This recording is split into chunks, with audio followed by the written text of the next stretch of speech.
Good evening. Michael Foot is the new leader of the Labour Party. He defeated Denis Healey by 10 votes in a straight fight. I thought I was the best person who could hold the Labour Party together. People were splitting off in different directions.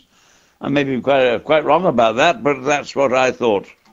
And I feared if I hadn't taken on the job, many more people might have split off and gone off with Jenkins and Gower, who were splitting away from the party, which was, of course, the thing that caused the trouble.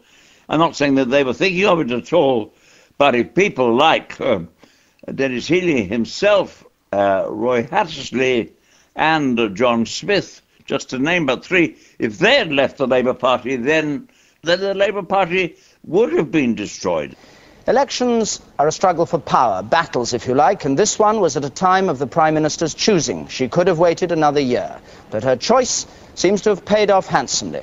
If our figures are right, she's going to have a landslide with a majority of about 146 over all other parties in the new House of Commons. 1983, I suppose, is the worst defeat the party has had in the century.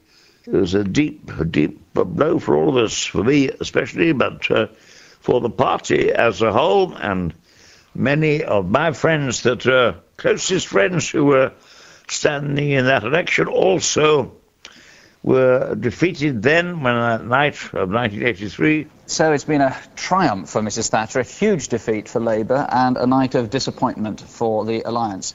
The collapse of our votes in that 1983 election was primarily due to the defection of the Social Democrats, Roy Jenkins, David Owen, Shirley Williams, and Rogers. He was the fourth, wasn't he? Bill Rogers. They hadn't got any right to the name of Social Democrats. The Social Democrats were a perfectly reputable Labour parties in parts of Europe, and they had no right to adopt that name. What they did for us was a very great injury, there's no question at all. This is the state of the parties so far, with 570 results now in. 351 for the Conservatives, Labour still to make 200. Very disappointing for the Liberals and SDP, the Alliance so far only showing 17. I said they would do great injury to the Labour Party, as was their intention, but they'd also do great injury to the country as a whole, but they didn't listen. They thought they were going to have a better political future for themselves, and maybe for the country. I suppose they thought it that way with the Liberals. Well, it hasn't turned out like that. They've evaporated from the political scene. I'm glad to say that Jenkins, he may have been put in there by the Liberals, but the only ones that exist still are the ones who were pushed into the House of Lords by Mr Major, the leader of the Tories, who was rewarding them for the services they'd done to him and his party. I have no doubt whatsoever in my mind that the future is with us and that we are going to be either the opposition or the government over the next few years. I hope to keep Shirley Williams in the party. Shirley had been a perfectly good member of the party before, and indeed in that last Parliament, one of the measures we got through under a guillotine was for a new move in the field of comprehensive education. She was the Minister of Education, and we'd done our best to ensure that policy was backed by a guillotine motion carried through the House of Commons by myself, by the way, and so I think she owed us a debt, so nothing can ever forgive them for what they did. In your last speech to your constituency here last night, you talked about the leadership of the party. Are you going to have a leadership contest now? Well, I was just giving notice that we in the Labour Party are not going to have our leaders selected by our political opponents or their press. I remember vividly, immediately after the defeat of 1983, which was a terrible defeat, but we had a meeting of the Yorkshire miners, and some of the people there said, "Oh, you better stay on." I said, "Not likely, but we've got a very good leader coming, Neil Kinnock."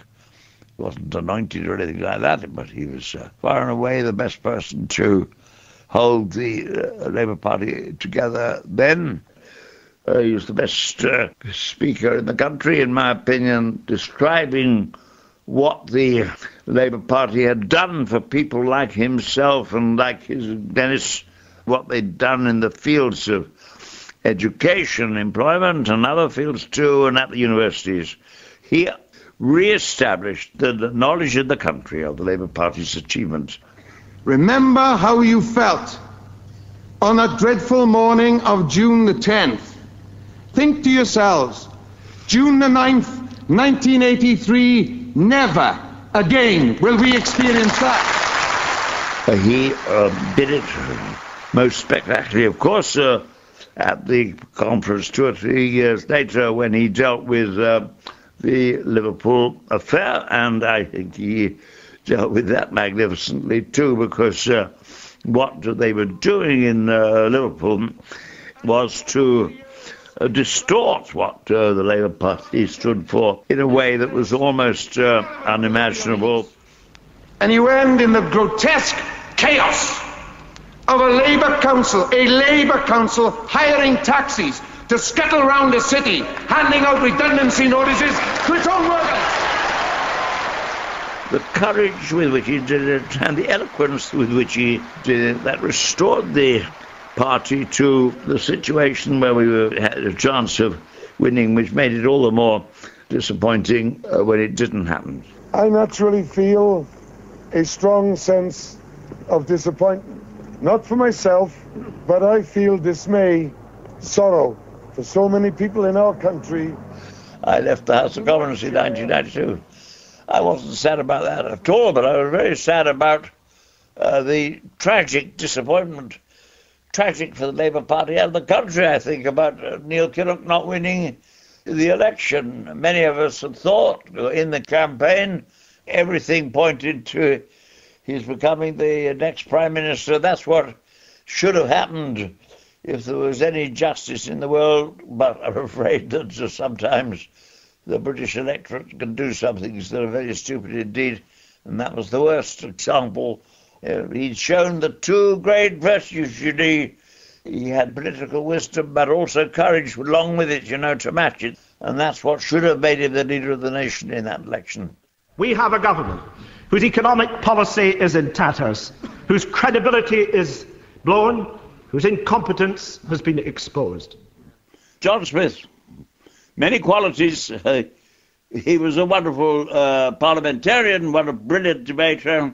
So when we elected him leader, I think he had every qualification to perform the task of holding the Labour Party together and preparing for the next election. And if he hadn't died, I think he would have won that. And we would have had the Labour Party recovering and starting under the leadership of a man who commanded tremendous support, throughout the country, but also in every section of the Labour movement. But I don't think I should be too hard on John Major. He's discovered that members of his cabinet are of doubtful parentage. I know he had a few arguments with Neil on matters where I believe both of them were grossly misrepresented by the Tory press, but the Tory press, of course, has got no kind of compunction about what it does, especially in election times, and what they did to try to destroy John Smith and the posters that they had about the double whammy and all the rest of it was a disgraceful business. That was the Tories using their money to lie to the public and get away with it.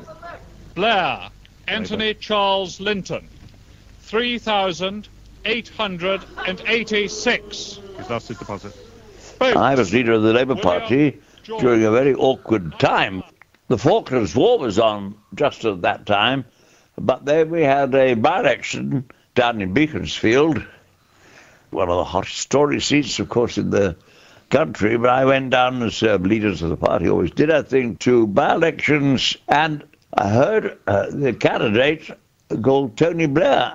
He made a very good speech. I'm not quite sure what he thought about my speech, but he was very good. And I said afterwards how good I thought the candidate was, and when I got back to the House of Commons, I was walking down the corridor and I bumped into